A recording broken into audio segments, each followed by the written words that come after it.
What's going on YouTube? I'm Alex, and in this video I'm taking a look at the UMI Touch. This phone is made out of metal and it looks very nice and premium. It has an octa-core processor, 3 gigs of RAM and 16 gigs of internal storage, and it only costs $160. The phone can also take SD cards up to 128 gigs.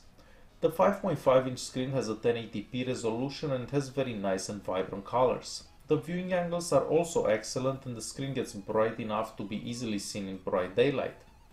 The back is made out of metal and it feels very nice and premium to touch.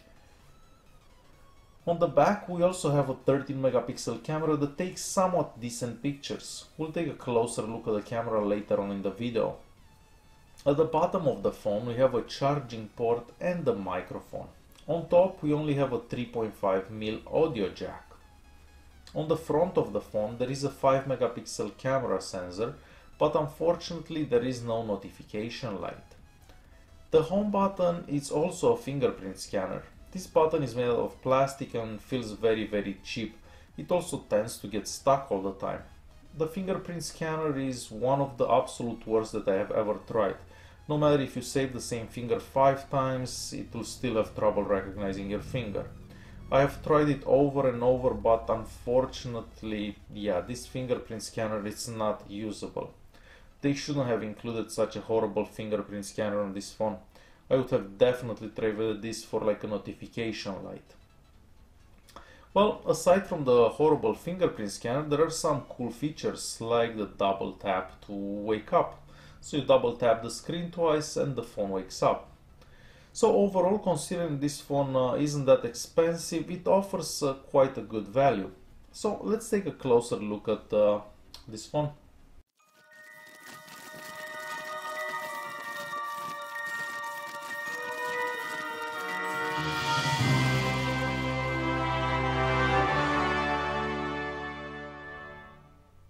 The UI on the phone is very close to stock Android and everything that you do seems to go quite well and smooth. So I'm gonna start by going to the settings app. I'm just gonna show you the about phone here. So it's running Android 6.0. That's a pretty cool thing. And if we go to storage, I'm just gonna open the storage for a second. So at the moment I have about 6 gigs left, but from the 16 we have 11.1 free. The good thing is that you can install apps on the SD card. This one has a cool feature that I haven't seen before, that's the turbo download. So basically the Wi-Fi will be on and your phone's internet connection, and it will download quite fast. On Wi-Fi this phone supports the 2.4 and 5 GHz Wi-Fi bands. The phone has a 4000 mAh battery. I will show you how much usage I was able to get. So the phone it's been unplugged for the past 20 hours and 42 minutes, and the screen time on it's 3 hours and 12 minutes, and I'm at about 16% right now. So you will make it for an entire day easily, possibly through the second day, depending how much you use the phone.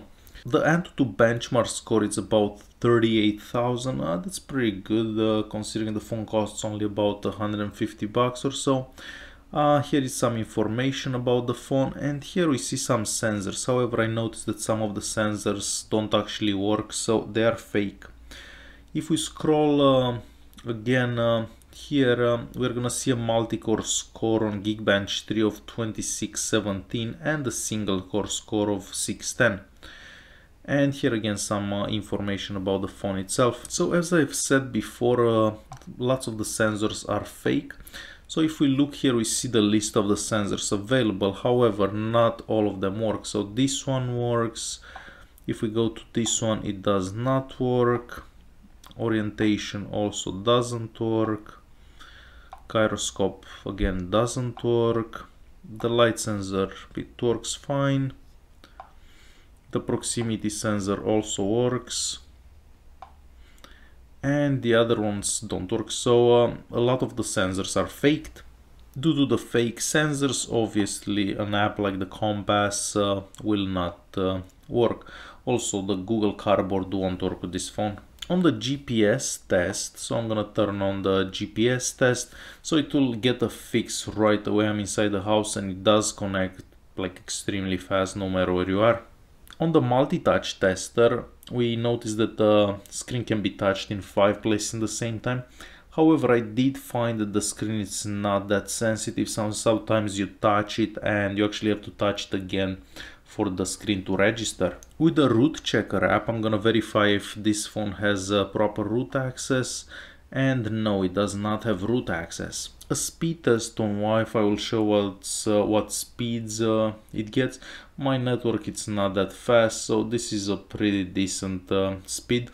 Here where I am at the moment, the phone doesn't support 4G and I'm only getting a 3G connection. Now the camera app. Well, the camera app is a regular MediaTek camera.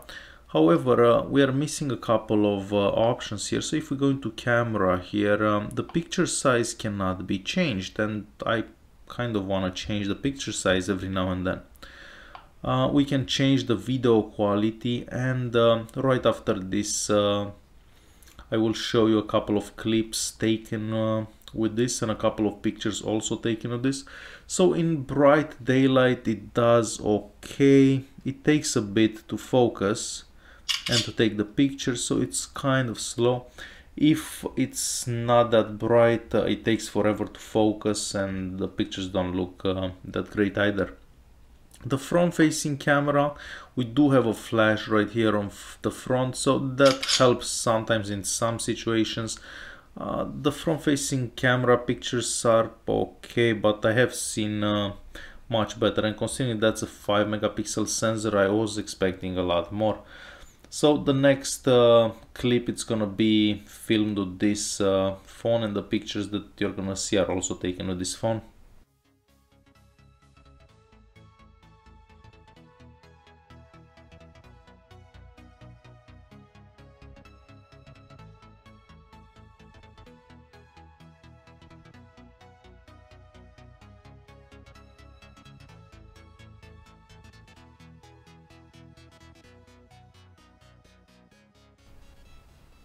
So overall this phone costs only $150 or $160, and of course I left a link in the video description if you wanna check out where I got this phone from. So for that money we get a metal body, a 5.5-inch screen that has really good colors and viewing angles, a battery that will make it for an entire day, possibly 2 days, the fingerprint sensor that it's absolutely horrible and useless, the double tap to wake up, and it's quite a few features. So overall we still get good value for the money, even though that fingerprint sensor isn't the best. Thanks for watching and don't forget to subscribe.